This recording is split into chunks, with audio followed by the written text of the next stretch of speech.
My name is Eleanor and I am 80 years old. I sit here in my rocking chair, watching the rain streak down my window, and I suppose it's time to tell you about the biggest mistake of my life. Not because I want your pity, Lord knows I've had enough of that, but because some stories need telling even when they hurt. Especially when they hurt. You see, when I was 21 years old, I married a man named Thomas Whitmore. He was 52, wealthy beyond measure, and what people back in 1965 called distinguished. What they didn't call him, what nobody knew to call him, was dangerous. But I'm getting ahead of myself. Let me start with the dress. Oh, that beautiful, terrible dress. It was ivory silk, hand-sewn by the finest seamstress in Charleston, with tiny pearls that caught the light like dewdrops. When I first tried it on, 3 months before the wedding, it fit like it was made for me. Because it was made for me. Every curve, every line, every delicate button down the back. But by the wedding day, it hung loose in places where it should have hugged, and pulled tight in others where it should have flowed. I had lost 15 pounds in those 3 months, you see. Not from excitement or pre-wedding jitters, as my mother told everyone who asked. From fear. The morning of my wedding, I stood in front of the mirror in my childhood bedroom, and my reflection looked like a ghost wearing someone else's clothes. My mother, bless her heart, bustled around me with safety pins and nervous chatter. "Eleanor, honey, you look pale. Are you feeling all right?" I wanted to tell her. God, how I wanted to tell her everything. About the phone calls that came at odd hours. About the way Thomas looked at other women when he thought I wasn't watching. About the magazines I'd found hidden in his study, filled with pictures that made my stomach turn. About what he'd whispered to me just 2 nights before, when he thought I was asleep. Instead, I smiled that practiced smile I'd perfected over the past 3 months. "Just nervous, Mama. All brides get nervous." She squeezed my shoulders, and I could smell her lavender perfume, the same scent that had comforted me through scraped knees and broken hearts throughout my childhood. If only she knew this would be the last time her perfume would make me feel safe. "Thomas is a good man, Eleanor. Successful man. You'll want for nothing. Want for nothing." If I had $1 for every time someone said that to me in the weeks leading up to the wedding, I could have bought my own freedom. The church was packed. 300 guests, all dressed in their Sunday best. All there to witness what the society pages would later call the wedding of the season. Thomas stood at the altar in his perfectly tailored tuxedo, his silver hair gleaming under the stained glass light. To everyone else, he looked like a man who had it all. I walked down that endless aisle on my father's arm, and with every step, I felt like I was walking toward my own execution. The wedding march played, and it sounded like a funeral dirge to my ears. When the preacher asked if anyone objected to the marriage, I held my breath. I actually hoped that someone would stand up. That my best friend Sarah would leap to her feet and shout, "Don't do it, Ellie." That my father would suddenly realize what he was giving away. But the only sound was the soft shuffle of feet and the whisper of fabric as people shifted in their seats. "Speak now," the preacher said, "or forever hold your peace." Forever. That word echoed in my mind like a death sentence. No one spoke. Thomas took my hands in his, and they felt cold despite the warm June air. His hands were soft, manicured, with a gold signet ring that bore his family crest. Later, I would learn that those same soft hands could leave bruises that wouldn't show in photographs. "Do you, Thomas Whitmore, take Eleanor to be your lawfully wedded wife?" "I do." His voice was steady, confident. He'd done this before, you see. Not the marrying part. I was his first wife. But the taking, the claiming, the breaking. "Do you, Eleanor Catherine Morrison, take Thomas to be your lawfully wedded husband?" The words stuck in my throat like honey mixed with glass. Everyone was looking at me, waiting. My mother dabbed at her eyes with her handkerchief. My father beamed with pride. The society photographer raised his camera. I thought about running. Just turning around and running down that aisle, out of that church, out of that town, out of that life. I thought about the little apartment I could rent with my secretarial job. I thought about the books I wanted to read, the places I wanted to see, the person I might become if I could just find the courage to say, "I do." The words came out as barely a whisper, but they were enough. They were legally binding. They were my signature on a contract I hadn't read carefully enough. Thomas slipped the ring onto my finger, a massive diamond that felt like a shackle, and kissed me with lips that tasted like tobacco and secrets. The congregation erupted in applause, and rice flew through the air like confetti at a celebration I couldn't feel joy for. The photographer captured it all. The happy couple, the proud families, the perfect moment that would look beautiful in the albums but felt like a lie even as it was happening. At the reception, Thomas charmed everyone. He danced with my grandmother, made my father laugh with stories from his business travels, and gave a speech about how lucky he was to have found such a pure, innocent young woman to share his life with. Pure. Innocent. If only they knew what those words meant to him. What they would cost me. The cake was 3 layers of vanilla and strawberry, decorated with sugar flowers that looked real enough to smell. When we cut it together, Thomas's hand covered mine on the knife, and he pressed just a little too hard. Just enough to remind me who was in control. "Smile, darling," he whispered in my ear as the cameras flashed. "This is supposed to be the happiest day of your life." Smiled. I smiled so hard my cheeks ached.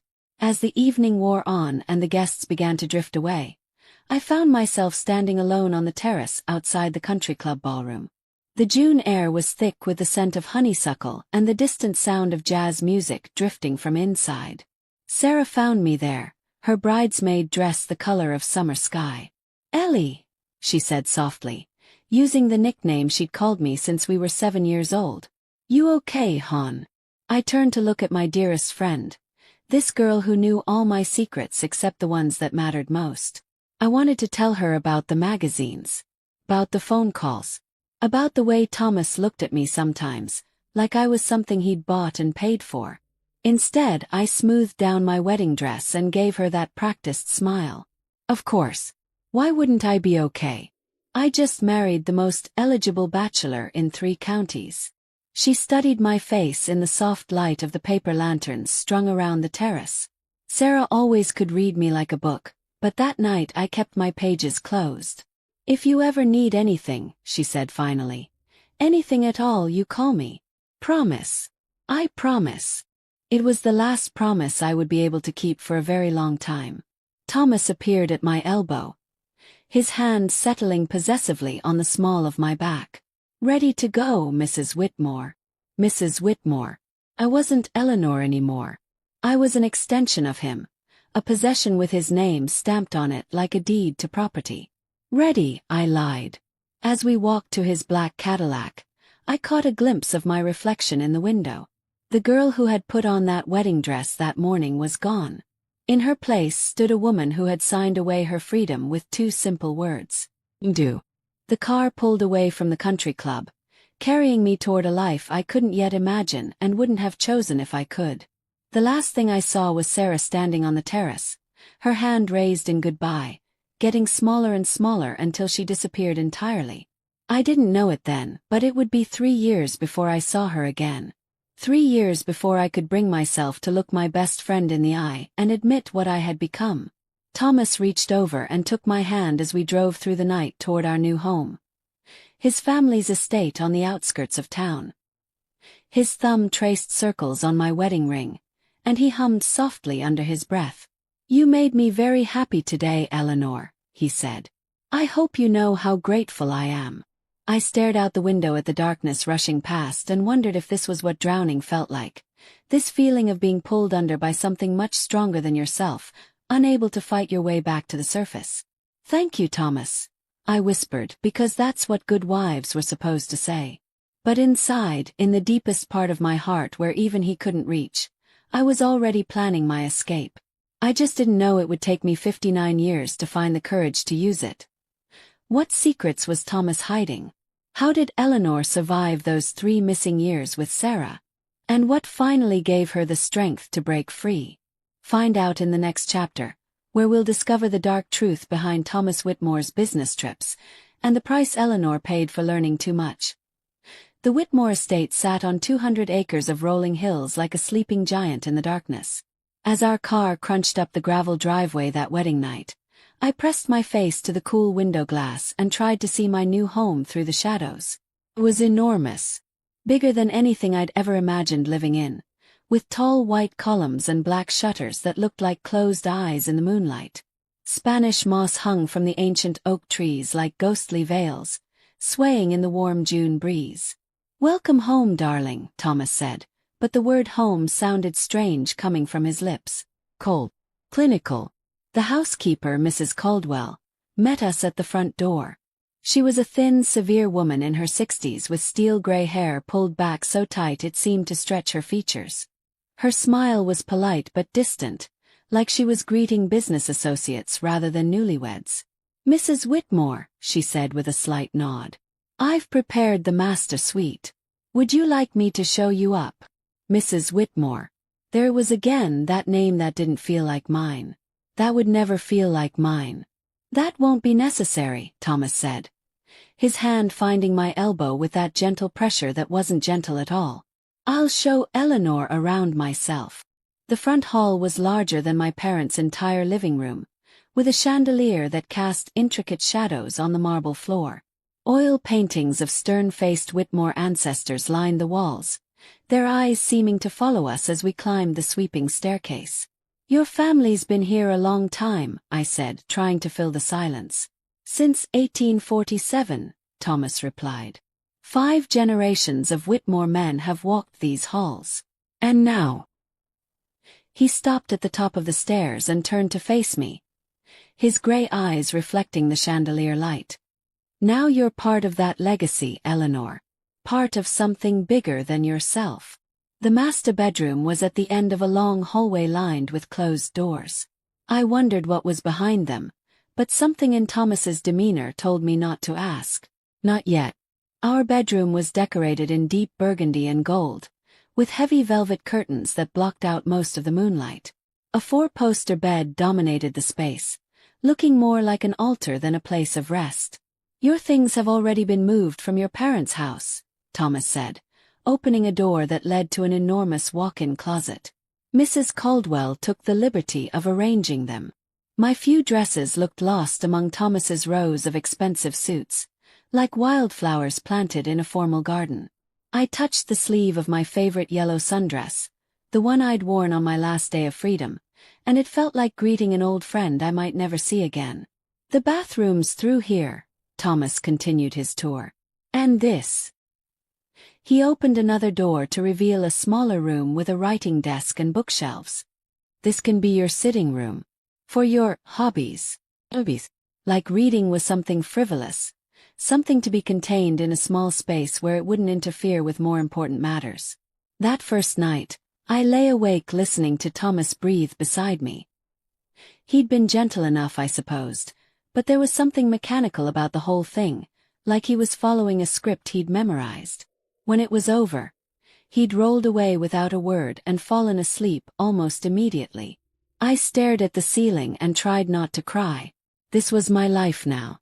This strange, cold house. This man who treated me like an acquisition.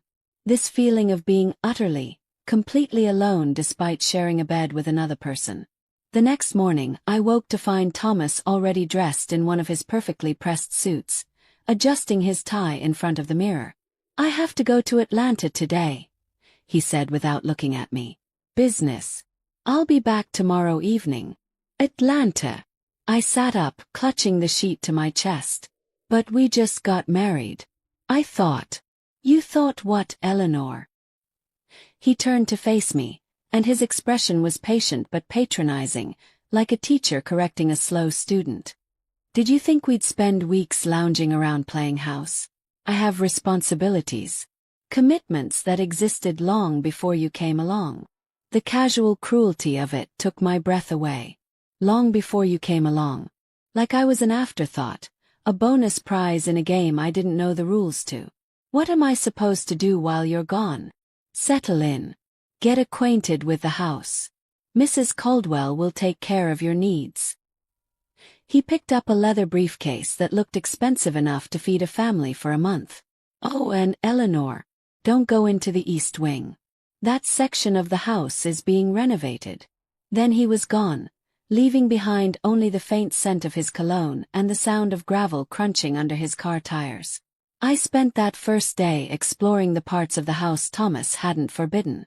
The library, with its floor-to-ceiling bookshelves filled with leather-bound volumes that looked like they'd never been opened.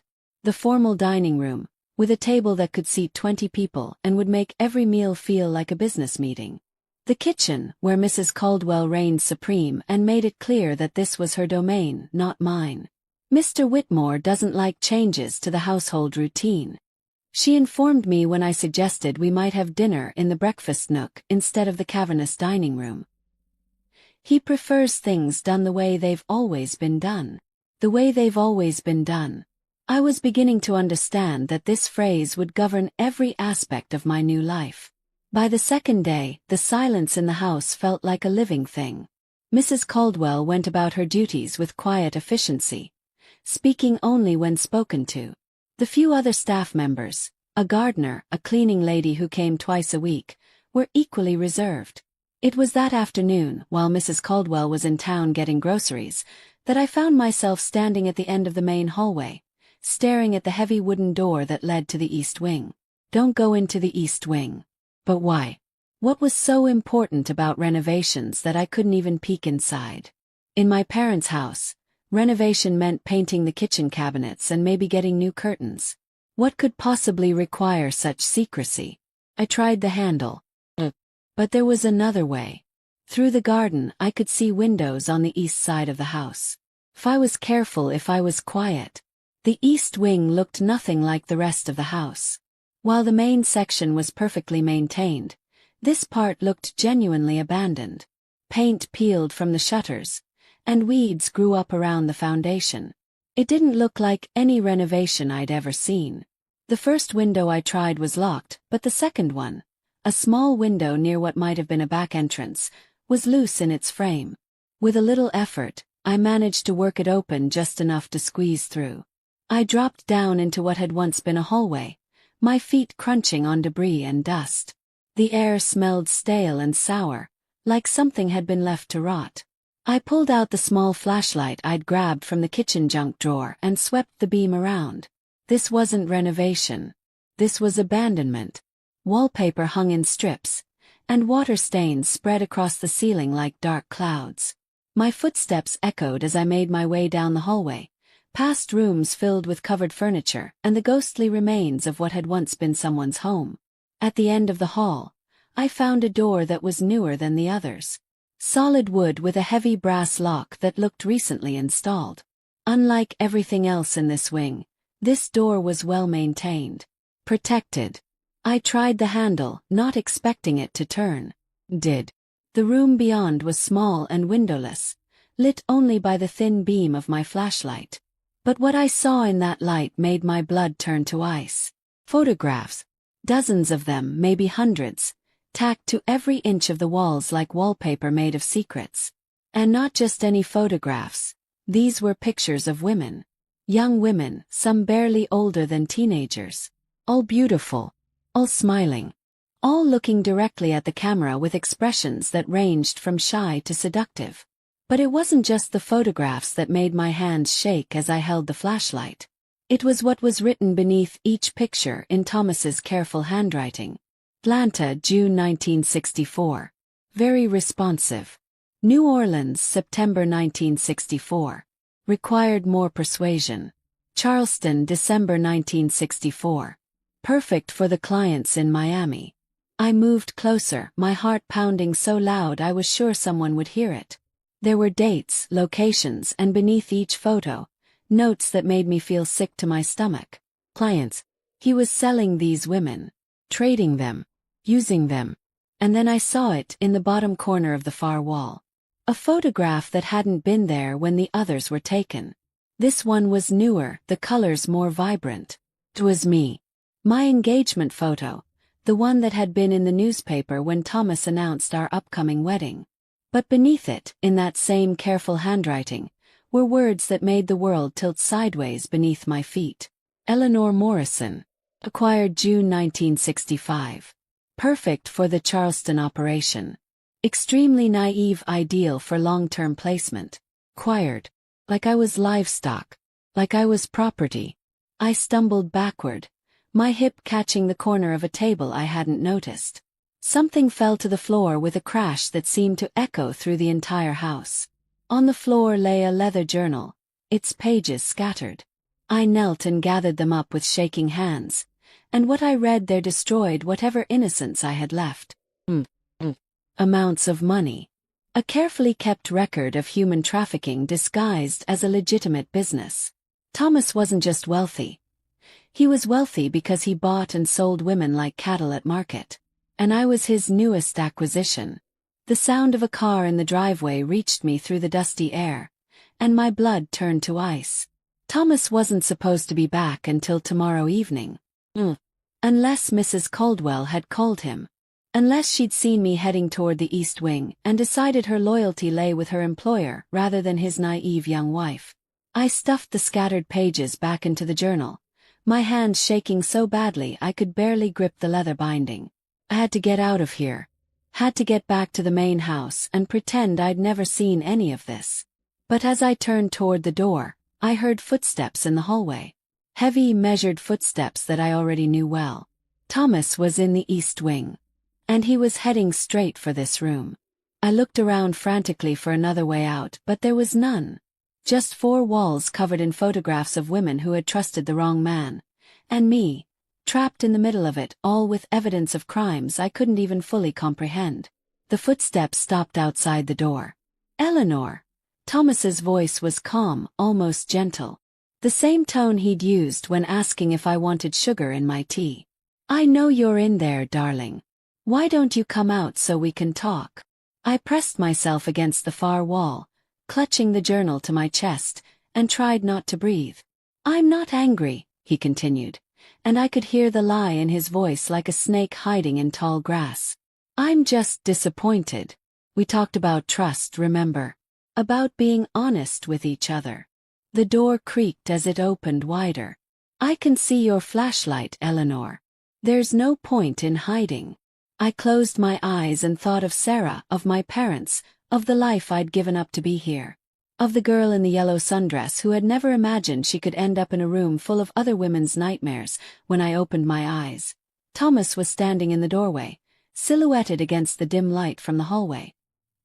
He looked calm, composed, like a man discussing the weather rather than confronting his wife with evidence of his crimes. I see you've discovered my little hobby, he said, stepping into the room. I was hoping we could ease you into this gradually, but... He shrugged, as if my early discovery was nothing more than a minor inconvenience. Sometimes these things have their own timeline. What is this place? My voice came out as barely a whisper. This is business, Eleanor. Very profitable business. He moved closer, and I could smell his cologne, the same scent that had once seemed sophisticated and now made me feel nauseous. Did you really think I married you for love? A pretty little girl from a middle-class family with no connections, no money, no influence. Each word hit me like a physical blow. You married me because you're exactly what my clients want. Young, beautiful, innocent, and most importantly. He reached out and touched my cheek with those soft, manicured fingers. Completely alone. No one who would look too hard if you disappeared.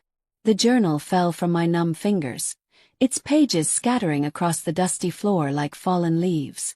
But don't worry, darling, Thomas continued, his voice taking on that patient, patronizing tone I was learning to hate. You won't be going anywhere for a while. You're much too valuable to me right here, playing the perfect wife. At least until I find the right buyer. I tried to run then, tried to push past him toward the door, but he caught my wrist with a grip that would leave bruises for weeks. Now, he said as calm as ever. Let's not make this more difficult than it needs to be. You're going to go back to the main house. You're going to have dinner with me like the loving wife you are. And you're going to forget everything you've seen here tonight. And if I don't? His smile was the most terrifying thing I'd ever seen. Gentle and cruel at the same time, like a wolf wearing sheep's clothing. Oh, Eleanor, he said softly. You don't really want to find out what happens if you don't. As he led me back through the ruined hallway of the East Wing, my mind raced with fragments of thoughts, desperate plans, and the growing realization that I was completely, utterly trapped. I was 21 years old, married to a monster, and no one in the world knew where I was or what I'd become. But as we stepped back into the main house, back into the world of crystal chandeliers and oil paintings and the pretense of respectability, I made myself a promise in the deepest part of my heart. I would survive this. Whatever it took, however long it took, I would find a way to survive. I just didn't know that survival would cost me everything I thought I was. How did Eleanor survive living with a monster? What happened to the other women in those photographs? And who finally helped her escape the nightmare of Whitmore House? Find out in the chapter, where Eleanor discovers she's not the only woman Thomas has underestimated, and learns that sometimes the most dangerous thing you can do is trust the wrong person to save you. 3 months passed like a slow-motion nightmare. 3 months of pretending to be the perfect wife while living with the knowledge that I was nothing more than inventory in Thomas's twisted business. 3 months of dinner conversations about the weather while photographs of missing women haunted my dreams. I learned to be careful, to watch Mrs. Caldwell's movements, to time my explorations for when Thomas was truly away on business. His real business. I learned which floorboards creaked, which doors had loose hinges, which windows offered the best views of the driveway so I could see him coming. Most importantly, I learned to hide my fear behind the mask of a dutiful Southern wife. "You're looking better, darling," Thomas said one October morning over breakfast. He sat behind his newspaper, the picture of respectability in his navy suit and gold tie pin. "Those dark circles under your eyes were becoming quite concerning." I forced a smile and buttered my toast with steady hands. "I've been sleeping much better, thank you." It was a lie, of course. I hadn't slept properly since that night in the East Wing. But I'd gotten good at lying. It was a skill I never knew I'd need, like learning to swim when someone throws you in the deep end. "I'm glad to hear it. I have some colleagues coming for dinner Friday evening. Important men from Atlanta and New Orleans. I trust you'll make a good impression." The way he said colleagues made my skin crawl. I knew now what that meant. Men like him. Men who traded in human misery and called it business. Of course. How many should I tell Mrs. Caldwell to prepare for? 6, including ourselves. Nothing too elaborate. These are working dinners, not social occasions. After he left for the office, I walked out to the garden to clear my head. The October air was crisp, and the leaves on the oak trees had begun to turn gold and crimson. It was beautiful, this place that had become my prison. Sometimes I wondered if that made it better or worse. I was deadheading the last of the summer roses when I heard it, a soft voice humming somewhere beyond the hedge maze. The tune was familiar, something my grandmother used to sing, but I couldn't place it. Following the sound, I found myself in a part of the garden I'd never explored before, behind the old greenhouse that looked like it hadn't been used in years. And there, kneeling beside a small herb garden, was a woman I'd never seen before. She was about my age, with dark hair pinned back and wearing a simple blue dress that had seen better days. Her hands moved skillfully among the plants, and she hummed that haunting melody as she worked. "Excuse me," I said softly, not wanting to startle her. She looked up, and I was struck by her eyes. They were the most vivid green I'd ever seen, but there was something guarded about them, like windows with the curtains drawn. "Oh!" She scrambled to her feet, brushing dirt from her hands. "Mrs. Whitmore, I'm so sorry. I didn't think anyone came back here. Please don't apologize. I was just curious. I didn't know anyone else was." I paused, not sure how to finish. "I'm Eleanor." She hesitated for a moment, then said, "I'm Catherine. Catherine Mills." There was something about the way she said her name, like she was trying it on for size, that made me wonder if it was really hers. "Do you work here? I haven't seen you around the house." Another hesitation. "I help Mrs. Caldwell sometimes. With the gardens and such." It was clearly a lie, but I'd become an expert at recognizing those lately. The question was why she was lying, and whether it was the same kind of dangerous lie I'd been living with. "The herbs are beautiful," I said, changing the subject. Do you know much about gardening? Her face brightened, and for a moment, that guarded look disappeared. My grandmother taught me. She always said plants were like people. If you pay attention to what they need and treat them with respect, they'll flourish. Ignore them or mistreat them. She shrugged. They wither and die. There was something in the way she said it that made me think she wasn't just talking about plants. We stood there in comfortable silence for a moment, two women in a garden, pretending our lives were normal. Then Catherine glanced toward the house, and that wariness returned to her eyes. I should go, she said. Mrs. Caldwell will be looking for me. But as she turned to leave, I noticed something that made my heart skip a beat. On her wrist, just visible beneath the sleeve of her dress, was a thin scar. Not the kind you get from gardening accidents. The kind you get from rope. Catherine, I called after her. Would you like to have tea sometime? I get lonely during the days. She stopped and looked back at me, and I saw recognition flicker in those green eyes. The recognition of one trapped creature seeing another. I'd like that very much, Mrs. Whitmore. Eleanor. Please, just Eleanor. She nodded and walked away, but not before I caught her glancing back at the main house with an expression I knew all too well. Fear. That evening, as Thomas and I ate dinner in the cavernous dining room, I found myself studying his face in the candlelight. How had I ever thought him handsome? Now all I could see were the cold calculation in his eyes and the way his mouth curved when he thought he'd said something clever. You're quiet tonight, darling, he observed, cutting his steak with surgical precision. Just thinking about Friday's dinner. I want everything to be perfect for your colleagues. I'm sure it will be. You're learning to be quite the hostess. He reached across the table and patted my hand with those soft, manicured fingers. My associates will be impressed. Especially Vincent Caruso from New Orleans. He has a particular appreciation for beautiful young wives.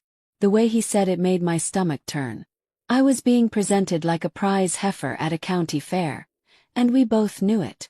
Will their wives be joining us? I asked, though I already suspected the answer. Oh no, darling. This is strictly business. Besides, most of them are between wives at the moment. Between wives. Like marriage was a temporary business arrangement. Which I was learning it was for men like Thomas. The next morning I found Catherine in the herb garden again. This time I brought a thermos of tea and 2 cups. I thought you might be thirsty, I said, settling beside her on the grass. She accepted the tea gratefully, wrapping her hands around the warm cup like it was precious. In the daylight, I could see other scars. Faint ones on her arms, a thin line along her collarbone that disappeared beneath her collar. How long have you been here? I asked quietly. She was silent for so long I thought she wouldn't answer. Then, 2 years. Maybe 3. Time gets difficult to track. And before that, I was supposed to be married to a man in Mobile. A businessman who promised my father he'd take good care of me. Her laugh was bitter as winter wind. Turns out he was one of Mr. Whitmore's associates. I was payment for a debt. My blood turned cold. Payment. My father owed money. Gambling debts. This man offered to clear the debt in exchange for. She gestured to herself. Me. I thought I was getting married. Instead, I found out I'd been sold. I set down my teacup with shaking hands. What happened to the man in Mobile?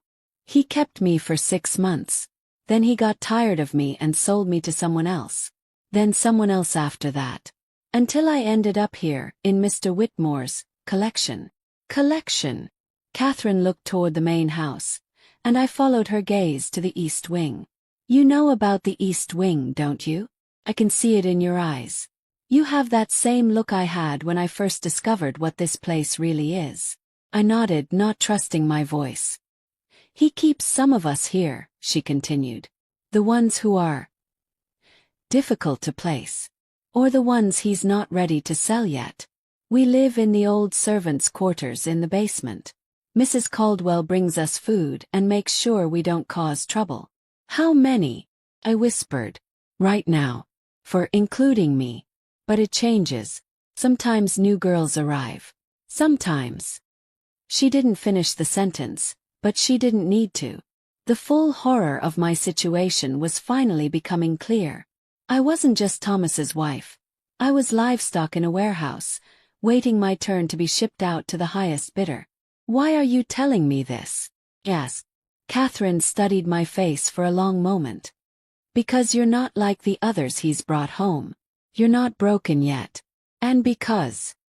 She hesitated, then reached into her pocket and pulled out a small piece of paper. Because I've been waiting 2 years for the right person to give this to. I unfolded the paper with trembling fingers. Written in careful pencil was a name and address in Charleston. Detective James Morrison, Charleston Police Department. He's been investigating missing women for 3 years, Catherine said. He doesn't know about this place yet, but he's getting close. I've been saving every scrap of information I can find, waiting for someone who could get it to him. Why haven't you tried to escape? To contact him yourself? Because I'm already dead. The matter-of-fact way she said it chilled me to the bone. Officially, I mean. Catherine Mills died in a car accident 2 years ago, at least according to the papers. If I showed up at the police station, they'd think I was either crazy or a fraud. But you. She looked at me intently. You're Eleanor Morrison Whitmore. You exist in the real world. You have a social security number, a driver's license, friends who would miss you if you disappeared. Morrison, I said suddenly. The detective. Your cousin. Your father's nephew. I did my research, Eleanor. I've been watching and waiting for 2 years for someone with the right connections to walk through those doors. My head was spinning. James Morrison was indeed my cousin, though we'd never been close. He was 10 years older and had always seemed serious and intense at family gatherings. I'd heard he'd become a police detective, but we'd never really talked. What do you want me to do? Catherine pulled a larger folded paper from her other pocket. Everything I know. Names, dates, places, license plate numbers. A list of all the women who've been through here that I can remember. It's not enough to convict him. Not yet, but it's a start. I stared at the papers in my hands, feeling the weight of all those lost women's stories. If I do this, if I contact James, Thomas will know. He'll know it came from me. Maybe. Or maybe Detective Morrison will find another way to get the information. Maybe he'll make it look like his own investigation led him here. She touched my arm gently. I'm not asking you to be a hero, Eleanor. I'm just asking you to give those women a voice. To give us all a chance. I thought about the photographs in the East Wing. All those young faces, all those carefully written notes about their usefulness. I thought about Friday's dinner, about being presented to Thomas's associates like a prize to be admired and eventually claimed. I thought about the girl in the yellow sundress who used to believe in happy endings. How do I reach him without Thomas knowing? Catherine smiled for the first time since I'd met her, and it transformed her entire face. Leave that to me. I know this house better than anyone. Every secret passage, every blind spot, every moment when the guards are distracted. Guards? You didn't think Mrs. Caldwell was the only one watching us, did you? Thomas has men posted around the property. They're discreet, but they're there. The groundskeeper, the man who delivers groceries, even the mailman. They all report back to him.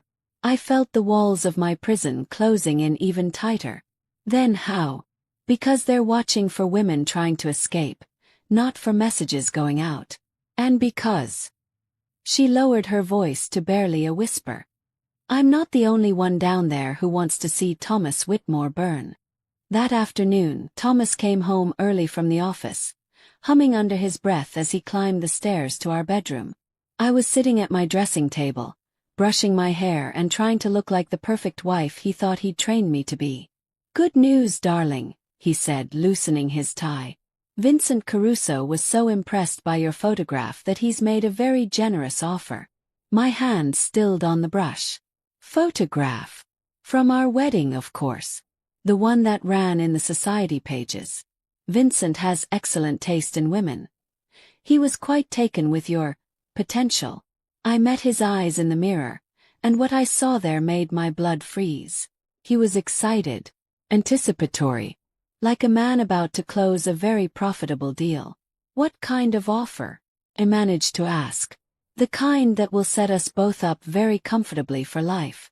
Though I suppose it's more accurate to say it will set me up comfortably. You. He shrugged, as casual as if he were discussing the weather. You'll have a new life in New Orleans. Vincent has very specific requirements for his household staff. Household staff. The euphemism made me sick. When? The word came out as barely a whisper. After Friday's dinner. Vincent wants to meet you in person first, of course. Make sure you're as suitable as you appear in photographs. He moved behind me, his hands settling on my shoulders. In the mirror, we looked like any married couple sharing an intimate moment. But I could feel the threat in his touch, the promise of what would happen if I disappointed him. I know this is a lot to take in, Eleanor, but you should be honored. Vincent Caruso is a very wealthy, very powerful man. You'll want for nothing in his household. Want for nothing. There was that phrase again. The same words my mother had used to comfort me before the wedding, back when I thought being provided for was the same as being loved. And if I refuse? His hands tightened on my shoulders, his fingers digging in just hard enough to leave marks. Oh, darling, you won't refuse. You're much too smart for that. That night, after Thomas had fallen asleep beside me, I lay awake staring at the ceiling and thinking about Catherine's papers, hidden now beneath my mattress like a loaded gun. In 2 days, I would be handed over to Vincent Caruso like a piece of property changing owners. Unless Detective James Morrison could work miracles. Unless the women in the basement were as resourceful as Catherine believed. Unless I was braver than I'd ever imagined I could be. As the grandfather clock in the hallway chimed midnight, I made a decision that would either save my life or end it. I was going to fight back. I just hoped I wasn't already too late. With only 2 days before Eleanor is sold to Vincent Caruso, can Catherine and the other women get word to Detective Morrison in time? What happens when Thomas discovers that his perfect wife has been planning her own rescue? And will Eleanor's courage be enough to bring down a trafficking ring that has destroyed countless lives? Find out in the next chapter, where the dinner party becomes a deadly game of cat and mouse, and Eleanor learns that sometimes the only way to survive is to become someone you never thought you could be. Friday morning dawned gray and cold, with storm clouds gathering on the horizon like an omen. I stood at the bedroom window, watching the wind whip the oak trees, and tried to calm the hammering of my heart. Today was the day. In 12 hours, I would sit across from Vincent Caruso while he decided whether I was worth purchasing. And somewhere in Charleston, if Catherine had managed to get the message through, Detective James Morrison might be reading a list of crimes that would make him sick to his stomach. If he believed it. If he acted on it. If he wasn't too late. You look lovely this morning, Thomas said from behind me, and I caught his reflection in the window glass. He was already dressed in his finest suit, the one he wore for his most important business meetings. Are you nervous about tonight? A little, I admitted. There was no point in lying about that. Any woman would be nervous about meeting her husband's important colleagues for the first time. If only he knew what I was really nervous about. There's no need to be. Just be your charming self, and everything will work out perfectly. He moved to stand behind me, his hands settling on my waist. Vincent is going to be very pleased with you. The casual way he said it, like I was a gift he was wrapping up with a bow, made me want to scream. Instead, I leaned back against him and tried to look like a devoted wife. What should I wear? The blue dress. The one from Savannah with the pearl buttons.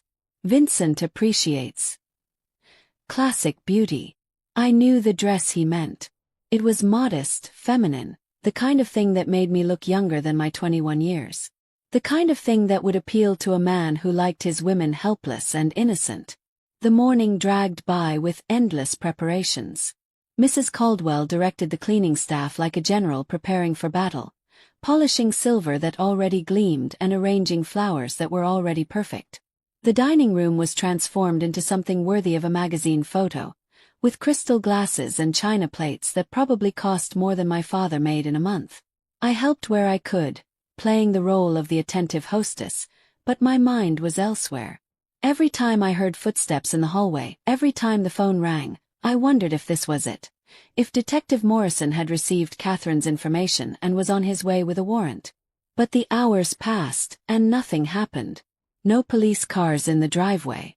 No frantic phone calls that would tell Thomas his world was crashing down. Just the steady rhythm of dinner party preparations and the growing knot of fear in my stomach. At 4 o'clock, I slipped away to the garden for what might be my last conversation with Catherine. I found her in the herb garden, but she wasn't alone. 3 other women worked silently beside her, and when they looked up at my approach, I saw the same guarded wariness I'd noticed in Catherine's eyes. "Eleanor," Catherine said softly. "These are my friends. Maria, Susan, and Beth." They were all young, all beautiful in different ways, and all had that same haunted look of birds with clipped wings. Maria looked Hispanic, with dark hair and eyes that held depths of sadness. Susan was blonde and pale, with a kind of fragile beauty that men like Thomas prized. Beth was red-headed and freckled, and might have been pretty if not for the thin scar that ran from her ear to her jawline. "Did you?" I started to ask, but Catherine cut me off with a subtle shake of her head. "We've been working hard on the garden today," she said meaningfully. "Planted some new seeds. We're hoping they'll take root soon." Information planted with Detective Morrison, hopefully taking root in an investigation that would bloom into justice. "That's wonderful," I said, understanding. "I hope the weather cooperates." "Storm's coming tonight." Beth spoke for the first time, her voice rough as if she hadn't used it much lately. "But sometimes storms clear the air, you know? Wash away all the dirt and poison." The women exchanged glances that I couldn't quite interpret, but there was something in their faces, a tension and anticipation that hadn't been there before. "You should get back to the house," Catherine said gently. "Big evening ahead." As I walked away, I heard Susan whisper something to the others in a voice too low for me to catch. But Maria's response carried on the wind. "Tonight. One way or another, it ends tonight." By 6 o'clock I was dressed in the blue dress with the pearl buttons, my hair pinned up in the style Thomas preferred, my makeup applied to look natural and innocent. I stared at myself in the bedroom mirror and barely recognized the woman looking back at me. 4 months ago, I had been Eleanor Morrison, a girl with dreams and opinions and a future she could shape for herself. Now I was Eleanor Whitmore, a beautiful object being prepared for sale to the highest bidder. But underneath the blue dress and the careful makeup, underneath the fear that had become my constant companion, something else was growing. Something harder and colder than anything Thomas had tried to break in me. Anger. The first guests arrived at 7 o'clock sharp. Thomas greeted them in the front hall like old friends, which I suppose they were. Old friends in a business built on human misery. Vincent Caruso was exactly what I had expected. Tall, silver-haired, with a kind of practiced charm that came from years of getting what he wanted. He wore a perfectly tailored suit and an expensive watch, and when he smiled at me, I had to fight the urge to step backward. "So this is the famous Eleanor," he said, taking my hand and holding it longer than was proper. "Thomas, you didn't exaggerate. She's exquisite." The way he looked at me, like I was a painting he was considering purchasing, made my skin crawl. But I smiled and thanked him graciously, playing my part in this grotesque theater. The other guests were cut from the same cloth. Wealthy men with cold eyes and soft hands, men who had never done an honest day's work but had gotten rich off the labor and suffering of others. They talked about business and politics and the weather, normal conversation topics that took on sinister undertones when you knew what their real business was. Dinner was served at 8 o'clock in the formal dining room, with Mrs. Caldwell supervising the serving staff like she was directing a performance. Which, in a way, she was. Everything had to be perfect for Thomas's colleagues, because their approval meant money, and money was all that mattered in this house. I sat at one end of the long mahogany table, with Thomas at the other end and the guests arranged between us. Vincent Caruso had managed to secure the seat directly to my right, and throughout the meal, I was painfully aware of his presence. "Thomas tells me you're from Charleston originally," Vincent said as the main course was served. "I have business interests there. Perhaps you know some of the families I work with." "Perhaps," I said carefully. "Though I'm afraid I don't know much about business. My interests have always been more domestic." He laughed, a sound like velvet hiding razor blades. "Of course. That's exactly what a man wants in a wife. Someone focused on making a proper home." Across the table, one of the other guests, a man named Patterson from Atlanta, raised his wine glass. "To Thomas, for knowing quality when he sees it." They all drank to that toast, and I forced myself to sip my wine and smile as if I were being complimented rather than appraised like livestock. The conversation flowed around me, touching on topics that would have sounded innocent to anyone who didn't know what these men really did. They talked about shipping routes and inventory management and quality control, all euphemisms for the movement and sale of human beings. And through it all, Vincent Caruso watched me with those calculating eyes, asking seemingly innocent questions that I knew were really evaluations. How did I like living so far from town? Translation: would I be isolated enough to control? Did I have many friends in the area? Translation: would anyone miss me if I disappeared? Was I close to my family? Translation: would anyone come looking for me? I answered each question carefully, trying to seem naive without appearing stupid, compliant without seeming broken. It was the performance of my life, literally. As Mrs. Caldwell served dessert, a beautiful chocolate cake that might as well have been sawdust in my mouth, I caught sight of movement outside the dining room windows. Just a shadow passing by, but it was enough to make my heart skip. Someone was outside, moving carefully, staying out of the light from the windows. Police. Or just one of Thomas's men doing their usual patrol. "Eleanor seems quite taken with something outside," Vincent observed, and I realized I'd been staring too obviously at the window. "Just admiring the garden," I said quickly. "The moonlight makes everything look so romantic." "Indeed it does," Vincent agreed, but his eyes had sharpened with suspicion. Thomas cleared his throat. "Gentlemen, shall we retire to the study for brandy and cigars? Eleanor can join us later for coffee." This was it. The moment when they would discuss the terms of my sale while I waited in another room like a piece of furniture being appraised by potential buyers. As the men filed out of the dining room, Vincent lingered behind, ostensibly to compliment me on the meal. "You've been an excellent hostess tonight, my dear," he said, standing close enough that I could smell his expensive cologne. "I look forward to getting to know you much better." The threat in his voice was barely disguised. In his mind, I was already his property. Tonight was just a formality. After he left, I sat alone in the dining room, surrounded by the remnants of the dinner party and the weight of my own fear. Through the windows I could see storm clouds gathering, blocking out the moon and stars. "Sometimes storms clear the air," Beth had said. "Wash away all the dirt and poison." A flash of lightning illuminated the garden, and for just a moment, I thought I saw figures moving among the trees. More than one person, staying low, moving with purpose. My heart began to pound.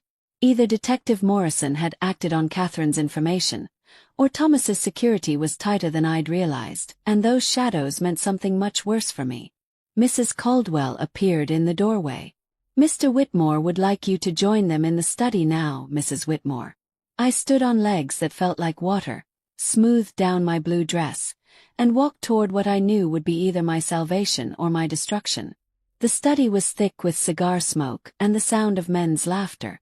Thomas sat behind his massive desk like a king holding court, while his guests occupied the leather chairs arranged around the room.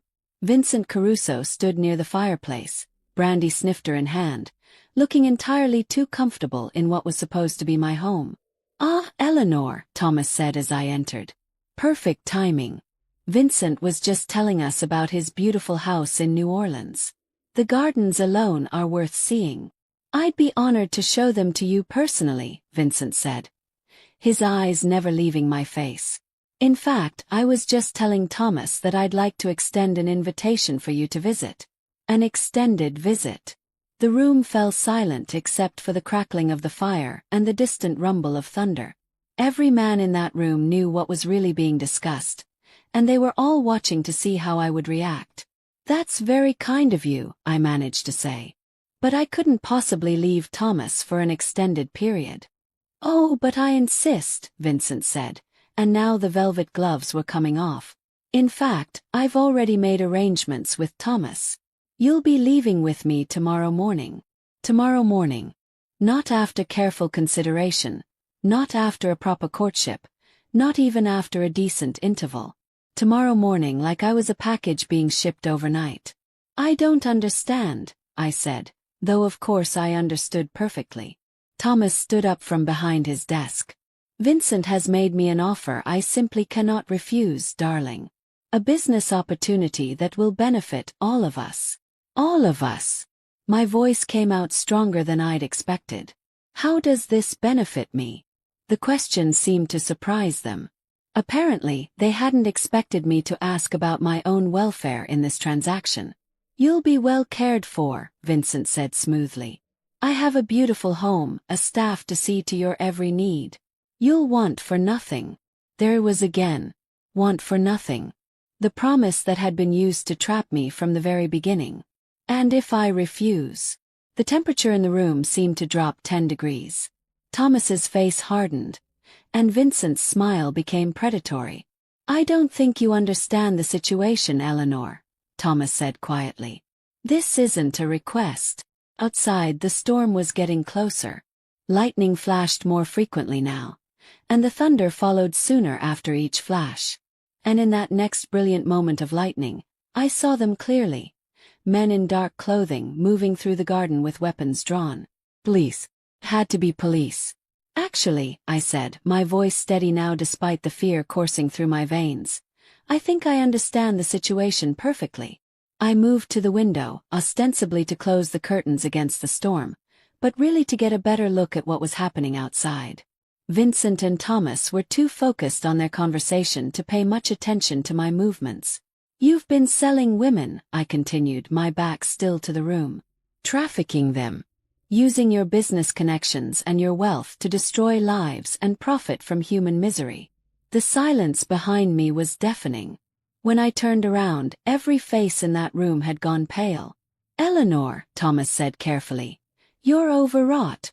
The storm, the excitement of meeting Vincent. I found your records, Thomas. In the East Wing. All those photographs. All those careful notes about which women were suitable for which clients. Vincent Caruso set down his brandy snifter with a sharp click against the mantelpiece. Thomas, I thought you said your wife could be trusted. She can be, Thomas said, but his voice had taken on a dangerous edge. Eleanor is just confused. She's had a long day. Patterson, the man from Atlanta, stood up from his chair. This is a problem, Thomas. A big problem. Not necessarily, Vincent said, and his tone made my blood freeze. She's coming with me anyway. A little knowledge just makes the transaction more urgent. They were going to take me tonight. Not tomorrow morning as planned, but right now before I could tell anyone else what I knew. That's when I heard it. A sound that made every man in that room go rigid with fear. Car doors slamming in the driveway. Multiple car doors. And the crunch of many footsteps on gravel, moving fast. Thomas moved to the window and looked out. His face going white as paper. Police, he said, his voice barely a whisper. Vincent cursed in what sounded like French. Patterson was already moving toward the back door. How many? Too many, Thomas replied. As if summoned by his words, a voice boomed through a bullhorn from outside. This is the Charleston Police Department. We have a warrant to search these premises. Exit the building with your hands visible. The room erupted into chaos. Vincent grabbed my arm with bruising force. You did this, he snarled. You little. But before he could finish the threat, The study door burst open and Catherine stood in the doorway, no longer the meek gardener I'd known. She was holding a pistol with steady hands, and her green eyes blazed with 3 years' worth of suppressed fury. "Let her go, Vincent," she said calmly. "It's over." Behind her, I could see Maria and Susan, also armed, blocking the other exit from the study. Through the windows, flashlight beams swept across the lawn as police officers surrounded the house. "You're supposed to be dead," Vincent said to Catherine, his voice full of shocked recognition. "Surprise," Catherine replied. "Turns out reports of my death were greatly exaggerated. Now let go of Eleanor before I show you what 3 years of planning revenge looks like." The front door splintered open with a crash, and suddenly the house was full of police officers, their weapons drawn, their voices shouting commands that echoed through the halls. Thomas made one last desperate move, lunging for the gun he kept in his desk drawer. But Catherine was faster, and the sound of her pistol firing echoed through the room like thunder. Thomas Whitmore, the man who had bought and sold women like cattle, collapsed behind his mahogany desk, clutching his shoulder and screaming in pain and rage. "That," Catherine said quietly, "is for every woman whose picture you pinned to that wall." The rest happened so fast it felt like a dream. Police officers flooded the study, weapons drawn and commands barked. Vincent Caruso and his associates were handcuffed and read their rights while Thomas was loaded onto a stretcher, still alive but his empire crumbling around him. And through it all, I stood in my blue dress with the pearl buttons, watching the destruction of the nightmare that had been my marriage, feeling simultaneously like I was floating and drowning at the same time. Detective James Morrison, my cousin though I barely recognized him in his official capacity, found me standing by the fireplace, staring at nothing. "Eleanor." His voice was gentle, nothing like the stern commands he'd been barking at the suspects. "Are you hurt?" I looked at him, really looked at him, for the first time in years. He had kind eyes behind his wire-rimmed glasses, and when he spoke my name, it sounded like salvation. "I don't know," I said honestly. "I don't know anything anymore." "That's okay," he said. "You're safe now. That's all that matters right now." But as I watched Thomas being carried out on a stretcher, as I saw Vincent Caruso and his associates being led away in handcuffs, as I heard Catherine giving her statement to other officers in a voice steady with justice finally served, I realized that safe was a word I might never fully understand again. I was free. But freedom, I was learning, was not the same thing as being whole. And the hardest part of my story, learning to live with what I'd survived, was just beginning. Eleanor is free, but at what cost? How do you rebuild a life after everything you believed has been shattered? What happened to the other women who were never rescued? And what secrets about Thomas's operation are yet to be revealed? Find out part 2, where Eleanor faces the hardest challenge of all, learning to be herself again, and discovering that sometimes the person you become after surviving hell is someone you never expected to meet. If you like me to continue my story and really want to know how I found redemption, please subscribe, like and share, and also comment where you are watching from. See you in the next part where I will be telling you how my story ends. Thank you for watching and God bless you.